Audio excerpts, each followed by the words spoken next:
and images related to the investigations and prosecutions of Jeffrey Epstein and Ghislaine Maxwell. I'm here today to talk about the department's compliance with its production obligations under the Act. Around, I think right now, and continuing throughout the day-to-day, as the indexing and uploading completes, we are producing responsive materials under the Act. We are also releasing today a letter we are transmitting to Congress and various internal protocols associated with our review. I want to take a moment to thank the professionals at the Department of Justice who met twice daily, sometimes more, for the last 75 days to get to where we are today. The leadership teams from the Office of the Attorney General, from the Deputy Attorney General's Office, the Associate Attorney General's Office, the Criminal Division, the National Security Division, the FBI, the Southern District of Florida, the Southern District of New York, and the Northern District of New York all gave up many hours every single day on top of their other, of course, full-time obligations to fulfill the President Trump's promise of transparency to the American people. I also want to thank the more than 500 lawyers and professionals across all those divisions that I just mentioned and others who worked long days, nights, weekends, Christmas, New Year's Eve, New Year's Day, nights, weekends, and holidays to complete this production. These highly trained reviewers spend their careers putting bad guys in jail and effectuating the mission of the department. And to a person, they work tirelessly to protect victims and comply with the Act since its passage. So thank you to all of them. Today, we are producing more than 3 million pages, including more than 2,000 videos and 180,000 images.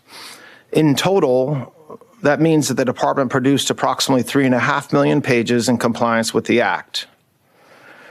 Just a quick note about the videos and images. The 2,000 videos and 180,000 images are not all videos and images taken by Mr. Epstein or someone around him.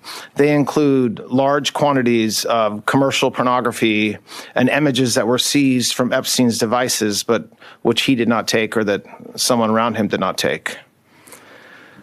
Some of the videos, though, and some of the images do appear to be taken by Mr. Epstein or by others around him.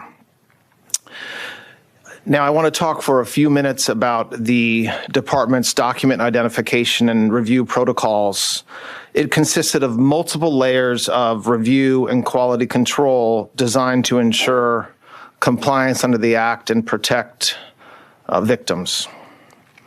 On top of the review protocols that the department had in place, the United States Attorney's Office for the Southern District of New York employed an additional review protocol to ensure compliance with a court order requiring United States Attorney Jay Clayton to certify that with respect to certain materials, a large quantity of the materials, a rigorous process was undertaken to protect victims against any clearly unwarranted invasion of their personal privacy.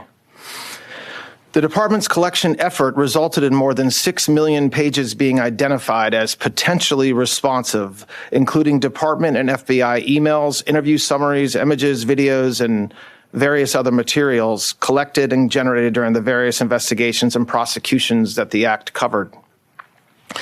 We erred on the side of over-collection of materials from various sources to best ensure maximum transparency and compliance, which necessarily means that the number of responsive pages is significantly smaller than the total number of pages initially collected. That's why I mentioned a moment ago we're releasing more than 3 million pages today and not the 6 million pages that we collected. I want to address what we didn't produce. The categories of documents withheld include those permitted under the Act to be withheld, files that contain personally identifiable information of victims or victims' personal and medical files, and similar files, the disclosure of which would constitute a clearly unwarranted invasion of personal privacy. Any depiction of CSAM or child pornography was obviously excluded. Anything that would jeopardize an active federal investigation. And finally, anything that depicts or contain images of death, physical abuse, or injury, also not produced. Although the Act allows for withholding for items necessary to keep secret in the interest of national security or foreign policy, no files are being withheld or redacted on that basis.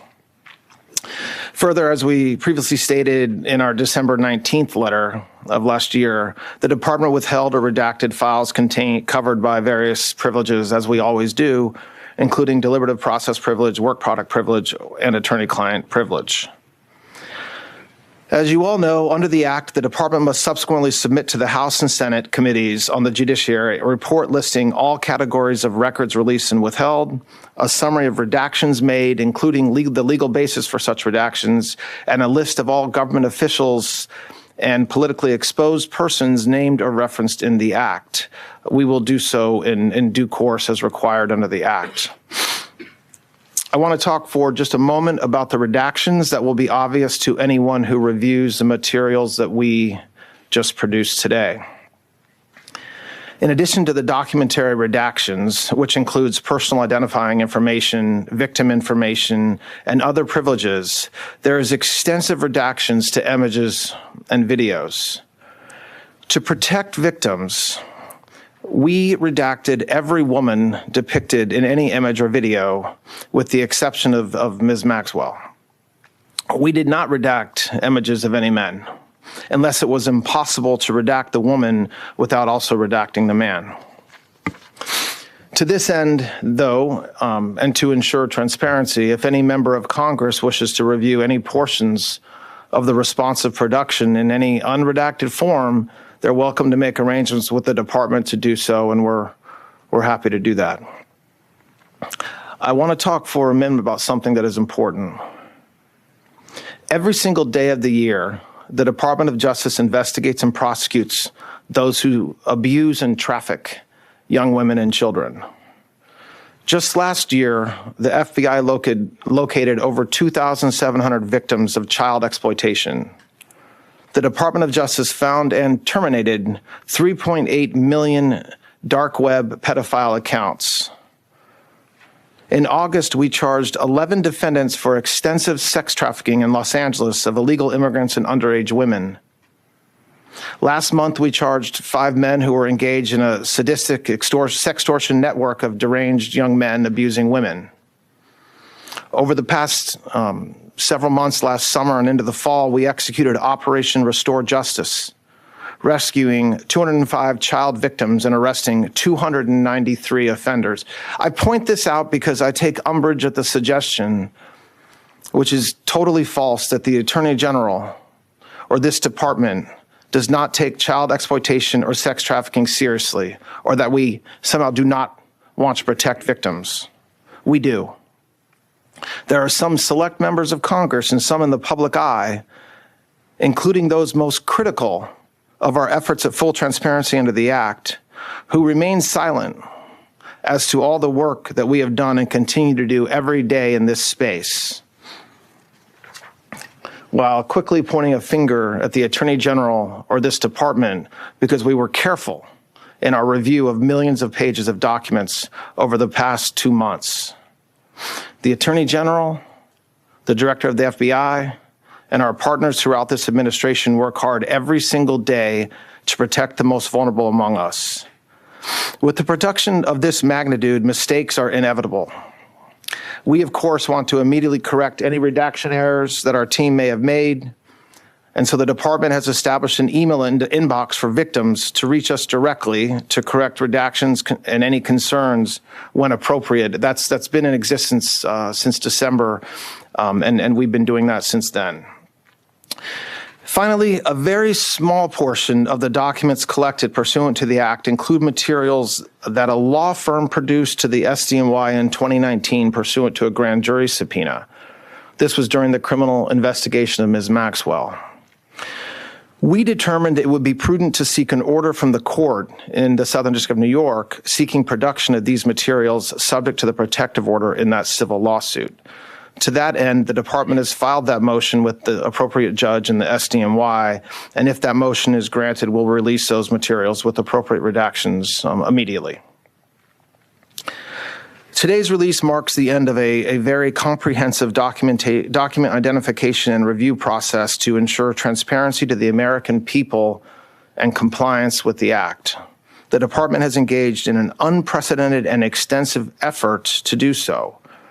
After submitting the final report to Congress as required under the Act and publishing the written justifications for redactions in the Federal Register, the Department's obligations under the Act will be completed.